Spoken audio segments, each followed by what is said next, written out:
क्या अश्वत्थामा आज भी जीवित है? महाभारत का रहस्य। कुरुक्षेत्र की धरती पर सूर्य अस्त हो चुका था। आकाश में धुएं की हल्की परत थी। टूटी रथ ध्वजाएं, बिखरे शस्त्र, घायल घोड़े और युद्ध भूमि की नीरवता सब मिलकर एक भयावह सन्नाटा रच रहे थे। 18 दिन का महायुद्ध समाप्त हो चुका था।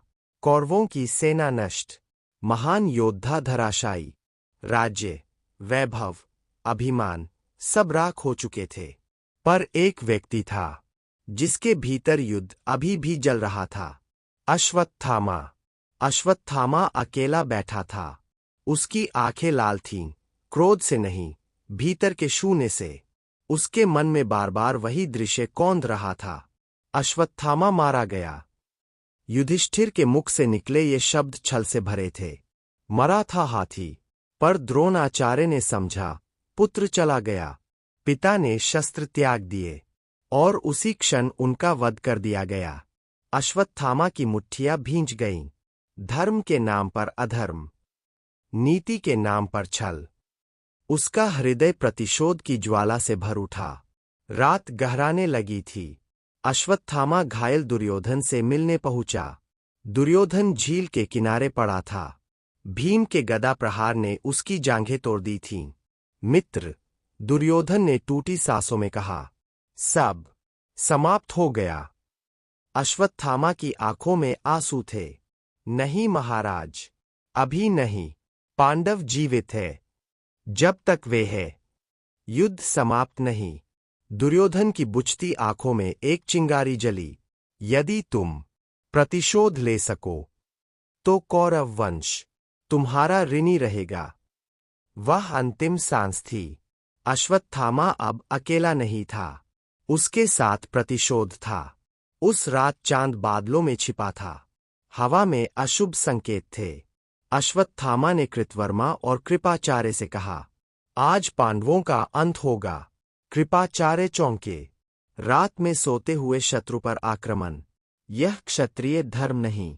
अश्वत्थामा की आवाज कांप रही थी। धर्म? मेरे पिता के साथ धर्म हुआ था। कोई उत्तर नहीं था। क्रोध ने नीति को परास्त कर दिया। रात के अंतिम पहर, पांडव शिविर गहरी नींद में था। दीपक धीमे जल रहे थे। रक्षक भी थके हुए थे। अश्वत्थामा ने शिविर में प्रवेश किया। उसकी तलवार चांदनी में चमकी। उसे लगा, यही न्याय है, यही प्रतिशोध है। वह एक एक तंबू में गया और सोए हुए योद्धाओं का वध करता गया। चीखें उठीं, पर देर हो चुकी थी। सुबह का सूरज उगा। शिविर में विलाप गूंज उठा। द्रौपदी दौड़ी आईं। पांडव स्तब्ध खड़े थे। जो मारे गए थे वे पांडव नहीं थे, वे थे उपपांडव। द्रौपदी के 5 पुत्र निर्दयी हत्या के शिकार। द्रौपदी की चीख ने आकाश चीर दिया। हे प्रभु, मेरे पुत्र!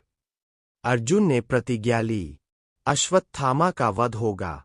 वह उसे पकड़ लाया, बंधा हुआ, थका हुआ, पर आंखों में अभी भी आग। भीम गर्जा, ऐसे कायर को जीवित रहने का अधिकार नहीं। तभी द्रौपदी बोली, रुको। सब स्तब्ध। यह आचार्य द्रोण का पुत्र है। मैंने अपने पुत्र खोए हैं, पर इसकी माता को भी वही पीड़ा क्यों दूं? अर्जुन की आंखें झुक गईं। युद्ध भूमि में पहली बार करुणा ने प्रतिशोध को रोका।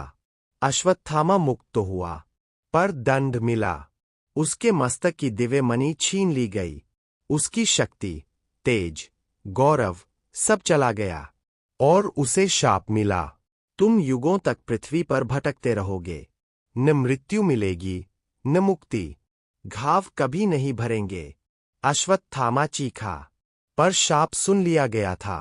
कहते हैं, आज भी वह भटकता है, जंगलों में, खंडहरों में, एक घायल योद्धा की तरह। न मित्र, न शत्रु, न अंत। उसने प्रतिशोध तो लिया, पर क्या पाया? न पिता लौटे, न सम्मान मिला, न शांति। यह केवल युद्ध की कहानी नहीं, यह है क्रोध की कीमत, प्रतिशोध की अंधता, करुणा की महानता और अधर्म के परिणाम। अश्वत्थामा योद्धा था, पर उस रात वह हार गया।